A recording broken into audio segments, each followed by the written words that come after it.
तो नमस्कार दोस्तों, कैसे हैं आप सब। भाई आज एक ऐसी न्यूज और ऐसी वीडियो लेकर के आया हूं जिसका सबसे ज्यादा इंतजार आप लोग को था, क्योंकि आज के इस वीडियो में हम बात करने वाले हैं टाटा पंच फेसलिफ्ट के बारे में। टाटा पंच जहां इलेक्ट्रिक में लॉन्च हो चुकी है बहुत टाइम पहले ही, लेकिन उसका पेट्रोल वर्जन बहुत टाइम से मांग रहा था एक फेसलिफ्ट वर्जन, जिसको अभी तक लॉन्च नहीं किया गया है। लेकिन बहुत सारे रूमर्स और बहुत सारे टीजर्स देखने के बाद अब ये कंफर्म हो चुका है कि टाटा पंच अपनी फेसलिफ्ट को लेकर आने वाला है अक्टूबर के पहले पहले। यानी दिवाली का समय आ चुका है, फेस्टिवल सीजन आ चुका है, और उसी समय पे टाटा अपनी लेकर के आने वाला है पंच फेसलिफ्ट को भी। बहुत सारे चेंजेस किए गए हैं, बहुत सारे ऑफर्स लेके आए हैं, और बहुत सारे इंजन ऑप्शन भी आपको देखने को मिलने वाले हैं। लेकिन उसी के साथ में बहुत सारे जो इनके वेरिएंट्स थे उसमें भी कुछ फेरबदल किया गया है। कुछ जो वेरिएंट्स है वो इंक्लूड किए गए हैं, कुछ वेरिएंट डिसकंटिन्यू कर दिए गए हैं।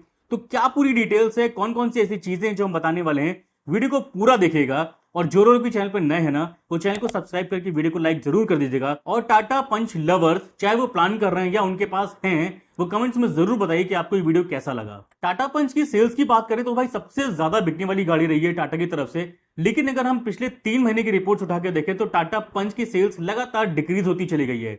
और इन्हीं सब चीजों को देखते हुए टाटा ने ये सोच लिया है कि अब फेस्टिवल सीजन के पहले पहले इसको लॉन्च कर देना चाहिए, क्योंकि टाटा पंच में बहुत सारी चीजें ऐसी हैं जो आउटडेटेड सी लगने लगी हैं और अब उसको नीड है एक फेसलिफ्ट वर्जन की। फ्रंट फेस की बात करें तो भाई जैसा हमने टाटा पंच ईवी में देखा था, फ्रंट हमें बिल्कुल वैसा ही मिलने वाला है।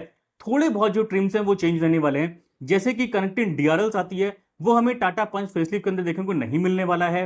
व्हील साइज की बात करते हैं तो व्हील साइज हमें बिल्कुल सेम मिलने वाला है जो हमें पंच ईवी के अंदर देखने को मिलता है। और ग्रिल, हेडलैम्प्स, एलईडी सेटअप, ये सारी चीजें बिल्कुल सेम रहने वाली हैं जैसा हमने टाटा पंच ईवी के अंदर देखा हुआ है। इंटीरियर की बात कर लेंगे तो इंटीरियर बिल्कुल वैसा रहने वाला है जैसा हमने पंच ईवी के अंदर देखा हुआ है। 10.25 इंचेस का इंफोटेनमेंट सिस्टम और वहीं पे 10.25 इंचेस का इंस्ट्रूमेंट क्लस्टर। स्टीयरिंग की बात करते हैं तो स्टीयरिंग भी हमें एल्यूमिनेटेड लोगों के साथ में बिल्कुल वैसा ही नीट एंड क्लीन मिलने वाला है जैसा हमने पंच ईवी के अंदर देखा हुआ है। तो अब बहुत सारे लोग बोलेंगे कि भाई बिल्कुल ईवी वाली गाड़ी को ही उतार रहे हैं ये लोग फेसलिफ्ट। बहुत सारी चीजें जो हम कॉपी नहीं कर रहे हैं ईवी वेरिएंट से, और वो आता है इसका रियर पोर्शन।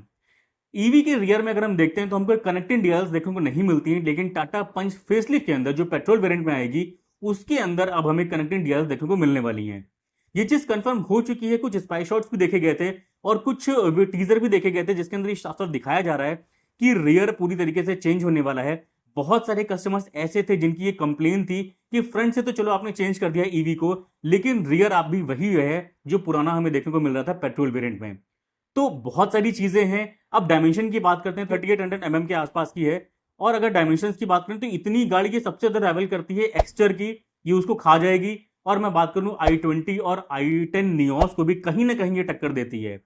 इंजन ऑप्शंस की बात करते हैं तो हमें वही 1.2 लीटर का 3 सिलेंडर इंजन देखने को मिलने वाला है। लेकिन कहीं कहीं बीच में यह भी सुनने को आ रहा था कि हो सकता है 1.5 लीटर का इंजन जो नेक्सॉन में यूज किया गया था वो भी देखने को मिले। रूमर्स ये कह रहे हैं कि शायद नहीं आएगा, लेकिन कहीं कहीं कुछ साइट्स ये दिखा रही हैं कि हो सकता है कि वो इंजन आ जाए।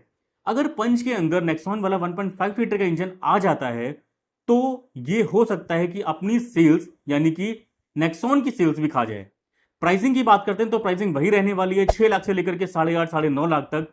प्राइसिंग में कोई भी चेंजेस नहीं किए गए हैं, क्योंकि मार्केट में कंपटीशन इतना ज्यादा है कि प्राइस अगर आपने बढ़ा दिया तो कहीं ना कहीं सेल्स डिक्रीज होती चली जाएगी। अब जरा हम बात कर लेते हैं कि इसमें कौन कौन से वेरिएंट्स एड ऑन किए गए हैं और कौन कौन से वेरिएंट्स इसमें डिसकंटिन्यू कर दिए गए हैं। तो सबसे पहले इसमें जो मिलता था बेस वेरिएंट इसका प्योर, वो रहेगा, उसमें कोई भी चेंजेस नहीं करे गए हैं। प्योर जैसा आता था वैसा ही मिलने वाला है। लेकिन इसके ऊपर का जो वेरिएंट था प्योर रिदम, उसको डिसकंटिन्यू कर दिया गया है।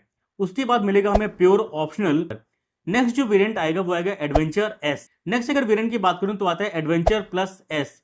और जो नेक्स्ट वेरिएंट है जो डिसकंटिन्यू किया गया है वो आता है अकम्प्लिश्ड।